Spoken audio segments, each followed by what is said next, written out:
Good morning all. In this class we will see regarding the principles of medication administration, that is oral medication administration. Oral medication administration principles ആണ് നമ്മൾ ഈ ക്ലാസ്സിൽ നോക്കുന്നത്. First, almost all the drugs are potential harm producers. All foreign materials causes allergic reactions to body. അതായത് ഏകദേശം എല്ലാ മരുന്നുകളും തന്നെ ഹാം പ്രൊഡ്യൂസേഴ്സ് ആണ്. അപ്പോൾ നമ്മുടെ ബോഡിയിൽ അലർജിക് റിയാക്ഷൻസ് ഉണ്ടാക്കാനുള്ള ചാൻസ് വളരെയധികം കൂടുതലാണ്. Second point, adhesive force of water towards glass produces a downward curve or meniscus. നമ്മൾ ഗ്ലാസ്സിൽ വെള്ളമൊഴിക്കുന്ന സമയത്ത് ആ വെള്ളം നമ്മുടെ ഗ്ലാസ്സിലോട്ട് ഒരു അഡിസീവ് ഫോഴ്സ്, താഴേക്ക് അഡിസീവ് ഫോഴ്സ് ഉണ്ടാക്കുകയും അവിടെ ഒരു കർവ് ഫോം ചെയ്യുകയും ചെയ്യുന്നു. ആ കർവിനെയാണ് നമ്മൾ മെനിസ്കസ് എന്ന് പറയുന്നത്. നമുക്കറിയാം, ഒരു ഗ്ലാസ്സിൽ വെള്ളം നിറയ്ക്കുമ്പോൾ ആ വെള്ളം നിറഞ്ഞു നിൽക്കുന്ന ഏറ്റവും മുകളിൽ ഒരു കർവ് ഫോം ചെയ്യുന്നു വാട്ടർ ലെവലിൽ. അതിനെയാണ് നമ്മൾ മെനിസ്കസ് എന്ന് പറയുന്നത്. The tongue present an irregular surface for the tablets and capsules and ensure that patient has taken the medication. നമ്മുടെ നാവിൽ ഇറഗുലർ ആയിട്ടുള്ള സർഫസ് ഏരിയ ആണുള്ളത്. അതുകൊണ്ട് തന്നെ മെഡിസിൻസ് അല്ലെങ്കിൽ ക്യാപ്സ്യൂൾസ് കൊടുക്കുമ്പോൾ അത് കഴിച്ചെന്ന് നമ്മൾ ഉറപ്പുവരുത്തുക. Unpleasant taste may cos nausea and vomiting. നമുക്കറിയാം, ടാബ്ലറ്റ്സിനും ക്യാപ്സ്യൂൾസിനെല്ലാം എപ്പോഴും നല്ല ടേസ്റ്റ് ആയിരിക്കത്തില്ല. അപ്പോൾ അൺപ്ലസൻ്റ് ആയിട്ടുള്ള പേഷ്യൻസിന് ഇഷ്ടമില്ലാത്ത ടേസ്റ്റാണ് മെഡിസിൻ ഉള്ളതെങ്കിൽ പേഷ്യൻസിന് നോസിയയും വോമിറ്റിങ്ങും ഉണ്ടാകാനുള്ള ചാൻസ് ഉണ്ട്. Good blood supply, well diluted drugs and empty stomach favour the absorption. Blood supply നല്ലതാണ്. അതുപോലെ തന്നെ മരുന്ന് നന്നായിട്ട് ഡയലൂട്ടായി, പേഷ്യൻ്റ് ആഹാരം കഴിച്ചിട്ടില്ല. അപ്പോൾ ഇങ്ങനെയുള്ള കാര്യങ്ങളെല്ലാം മരുന്നിൻ്റെ അബ്സോർപ്ഷന് സ്വാധീനിക്കും. Medical record has legal value and is helpful for future study and research. നമ്മൾ കൊടുക്കുന്ന മരുന്നുകളെല്ലാം തന്നെ നമ്മൾ റെക്കോർഡ് ചെയ്യേണ്ടത് വളരെ അത്യാവശ്യമാണ്. അതിന് വളരെ റിസർച്ചിന് ഫ്യൂച്ചർ വാല്യൂസും ഉണ്ട്. അടുത്ത principle, volatile liquids when kept open diffuse into air. ചില ലിക്വിഡ്സ്, വോളറ്റൈൽ ആയിട്ടുള്ള ലിക്വിഡ്സ് നമ്മൾ തുറന്ന് വയ്ക്കുമ്പോൾ അത് എയറിലേക്ക് ഡിഫ്യൂസായി പോകും. അതുകൊണ്ട് തന്നെ ബാഷ്പീകരിച്ച് പോകും. അപ്പോൾ അങ്ങനെയുള്ള കാര്യങ്ങൾ നമ്മൾ മരുന്നുകൾ അടച്ചു വയ്ക്കുക. Use of common ounce glass for medication administration promote the cross infection.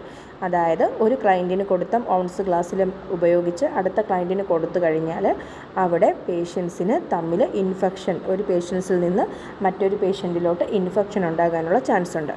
Error is a possibility in all human activity. Omission in any administration of medications may seriously endanger the life of patient. നമുക്കെല്ലാവർക്കും errors ഉണ്ടാകാനുള്ള chance ഉണ്ട്. അതുപോലെ തന്നെ നമ്മൾ പർപ്പസ്ഫുള്ളിയോ അല്ലാതെയോ നമ്മൾ മരുന്നുകൾ പേഷ്യൻസിന് കൊടുക്കാതിരിക്കുന്നത് പേഷ്യൻറ്റിൻ്റെ ലൈഫിന് ഹാം ഉണ്ടാക്കുന്നു. Knowledge regarding the effect of drug helps the patient to take drugs regularly. പേഷ്യൻസിന് മരുന്നുകളെക്കുറിച്ച് ബേസിക്കായിട്ടുള്ള അറിവുണ്ടെങ്കിൽ പേഷ്യൻ്റ് മരുന്ന് കഴിക്കാൻ ഇൻട്രസ്റ്റ് കാണിക്കുകയും റെഗുലറായിട്ട് മരുന്നെടുക്കുകയും ചെയ്യും. Administration of medication is A therapeutic procedure. It will be therapeutic only if the client gets the decide effect. അതുപോലെ തന്നെ മരുന്നെടുക്കുക എന്നുള്ളത് ഒരു തെറാപ്യൂട്ടിക് പ്രൊസീജിയറാണ്. അതായത് പേഷ്യൻസ് മരുന്നെടുക്കുന്നു, പേഷ്യൻസിന് അസുഖം മാറുന്നു. അതുപോലെ തന്നെ അത് തെറാപ്യൂട്ടിക് ആകണമെങ്കിൽ നമ്മൾ ആഗ്രഹിച്ച റിസൾട്ട് പേഷ്യൻസിന് കിട്ടണം. അപ്പോൾ ഇത്രയും കാര്യങ്ങളാണ് സം ഓഫ് ദ പ്രിൻസിപ്പിൾസ്. മനസ്സിലായെന്ന് വിചാരിക്കുന്നു. Principles of medication administration. So general principles അല്ലെങ്കിൽ ജനറൽ കൺസിഡറേഷൻസ് ഉണ്ട്. അത് കോമൺ ആയിട്ട് മെഡിസിൻ കൊടുക്കുന്നതിൻ്റെയാണ്. അപ്പോൾ ഇത് നമ്മൾ സ്പെസിഫിക് ആയിട്ട് ഓറൽ മെഡിസിൻ്റെയാണ് പ്രിൻസിപ്പിൾസ് നമ്മൾ പഠിച്ചത്. അടുത്ത് നമുക്ക് ടൈപ്സ് ഓഫ് മെഡിക്കൽ ഓർഡേഴ്സ് അല്ലെങ്കിൽ പ്രിസ്ക്രിപ്ഷൻസ് നമുക്ക് പഠിക്കാം. അപ്പോൾ മെഡിക്കൽ ഓർഡേഴ്സ് 4 തരത്തിലുണ്ട്. അതായത് standing orders, PRN orders, single orders or stat orders. അപ്പോൾ 4 തരത്തിലുണ്ട്. First one is standing orders or routine medication orders. അപ്പോൾ സ്റ്റാൻഡിങ് ഓർഡേഴ്സ് എന്ന് പറഞ്ഞാൽ these are carried out until the prescriber cancels it by another order or until a prescribed number of days elapse.